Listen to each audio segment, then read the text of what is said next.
The name Luma means dark lips, though Hassan and Sassan al-Mufleh chose it for their first child less because of the shade of her lips than because they liked the sound of the name. Short, endearing, and cheerful, in the context of both Arabic and English. The al-Muflehs were a wealthy, westernized family in Amman, Jordan, a teeming city of 2 million, set among 19 hills and cooled by a swirl of dry desert breezes. The family made its fortune primarily from making rebar, the metal rods used to strengthen concrete, which it sold across Jordan. Hassan had attended a Quaker school in Lebanon and then college in the United States at the State University of New York in Oswego, the same college as Jerry Seinfeld, he liked to tell people. Luma's mother, Sassan, was emotional and direct, and there was never any doubt about her mood or feelings. Luma, though, took after her father, Hassan, a man who mixed unassailable toughness with the capacity to detach, a combination that seemed designed to keep his emotions hidden for fear of revealing weakness. "My sister and my dad don't like people going into them and knowing who they are," said Inam al-Mufleh, Luma's younger sister by 11 years, and now a researcher for the Jordanian army in Amman. "Luma's very sensitive, but she never shows it. She doesn't want anyone to know where her soft spot is." As a child, Luma was doted on by her family, sometimes to an extraordinary degree. At the age of 3, Luma idly mentioned to her grandmother that she thought her grandparents' new Mercedes 450 SL was beautiful. The next day, the grandparents' driver showed up at Hassan and Sassan al-Mufleh's home with a gift, a set of keys to the Mercedes, which, they were told, now belonged to their 3-year-old daughter. Hassan, too, doted on his eldest child. He had high expectations for her, and imagined her growing up to fulfill the prescribed role of a woman in a prominent Jordanian family. He expected her to marry, to stay close to home, and to honor her family.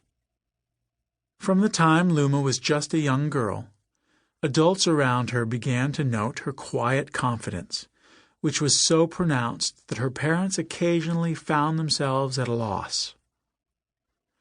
"When we would go to the PTA meetings," Hassan recalled, "they'd ask me, 'Why are you asking about Luma? She doesn't need your help.'" Sometimes Luma's parents found themselves striving to please their confident daughter, rather than the other way around.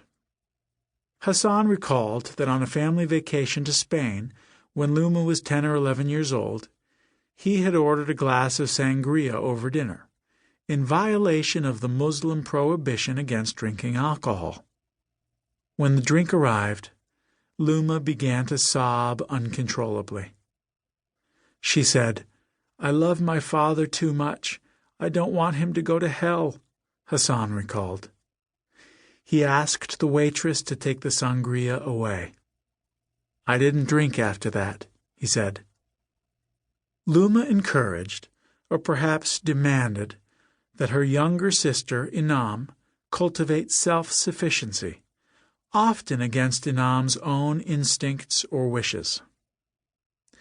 "She was a tough older sister, very tough love," Inam said. "She would make me do things that I didn't want to do. She never wanted me to take the easy way out, and she wouldn't accept me crying."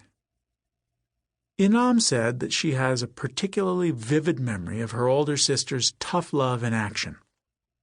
The al-Muflehs had gathered with their cousins, as they often did on weekends, at the family farm in a rural area called Mahez, half an hour from Amman.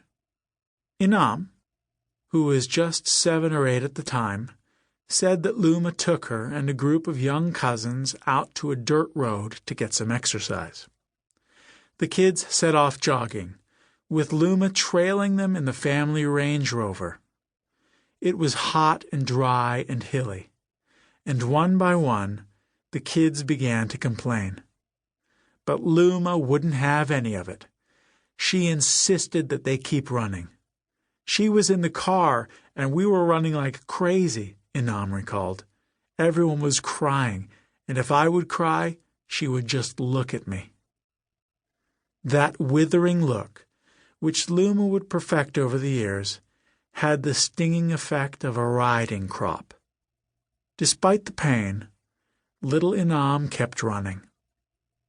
Luma's drill sergeant routine at Mahiz became a kind of family legend, recalled to Rib Hassan and Sassan's firstborn for her tough exterior.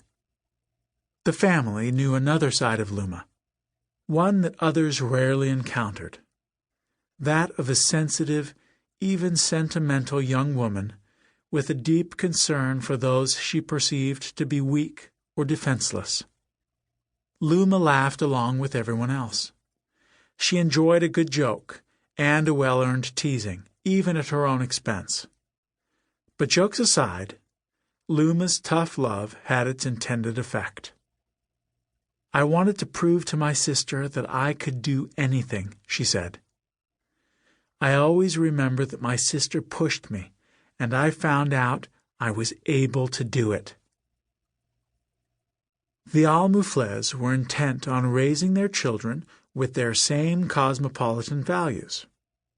They sent Luma to the American Community School in Amman, a school for the children of American expatriates, mostly diplomats and businessmen, and elite Jordanians, including the children of King Hussein and Queen Noor.